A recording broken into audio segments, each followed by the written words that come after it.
Hi, I'm Chris Fancher, head coach of the Gardendale Rockets, and you're watching NJNtv.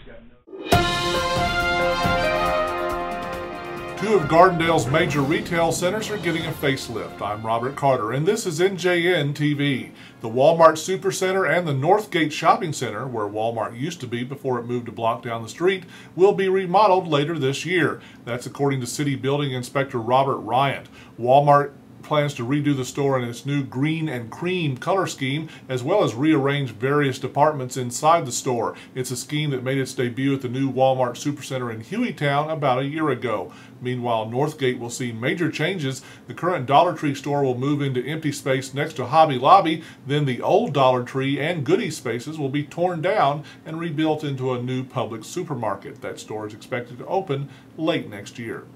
The Kimberly Town Council has honored 3 people for their work in opposing a new strip mine. Former Mayor Ralph Lindsay, Attorney Scott Morrow, and Lori Morgan were honored at last Tuesday's council meeting. Morgan is the president of the North Jefferson Community Action League, which opposes efforts by a Coleman company to open a strip mine off Bill Jones Road. That plan is still not resolved, as the Alabama Surface Mining Commission is considering whether or not to grant the application. The council also passed a resolution asking Jefferson County to submit an affidavit concerning the proposed mine. Attorney General Troy King was in Gardendale last week, warning senior citizens about scam artists that often prey on the elderly. It's part of a series that King has conducted throughout the state. Scams involving home improvement have been around for some time, but now King is warning about fraud that seniors may encounter on the internet. King addressed about 160 seniors at the Gardendale Civic Center last Thursday. Sports and weather in just a moment, but first, the NJN Community Calendar.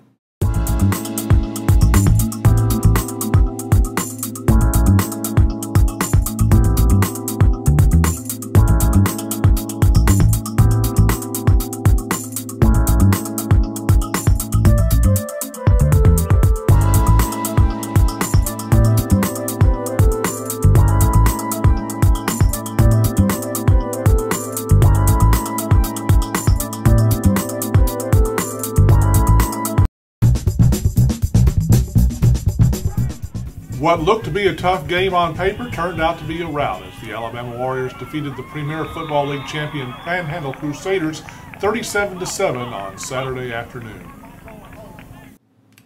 The Warriors put up 10 points in the first 4 minutes, and the stunned opponents from Florida never recovered. The win avenges Alabama's only loss of the year and also puts them into the PFL playoffs.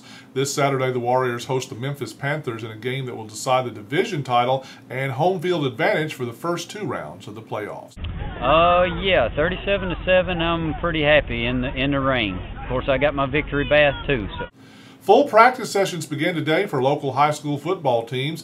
Last Monday, coaches and players spoke at the Metro Birmingham Media Day, and newly returned corner coach Brent Smith talked about his Yellow Jacket squad. I think that may be a strength of our team. You know, we have 2 or 3 guys that are real good intermediate route runners, here lately we went to a camp a week or so ago. We had a lot of drops, so we got to improve on that. But they're over the course of what I've seen of them, they do catch the ball fairly well. I think we throw and catch okay if we can protect for him. The hot and steamy days of summer have returned with a vengeance. The NJN 4-day forecast calls for hot and humid days with highs in the mid-90s and lows in the low to mid-70s. There's a slight chance of showers and storms each day, with the best chance on Wednesday. No changes expected for the weekend. Coming up in Wednesday's edition, the Warrior Lions Club is collecting used eyeglasses throughout the area and at City Council meetings tonight in Gardendale and Warrior. And in sports, we cover the beginning of practice for the upcoming high school football season. All that and much more in Wednesday's edition of the North Jefferson News. And that is NJNtv for Monday, August 3rd. You can find us online at our new Facebook page. Plus, there's our website at njeffersonnews.com. And we're on Twitter at NorthJeffNews. I'm Robert Carter. So long.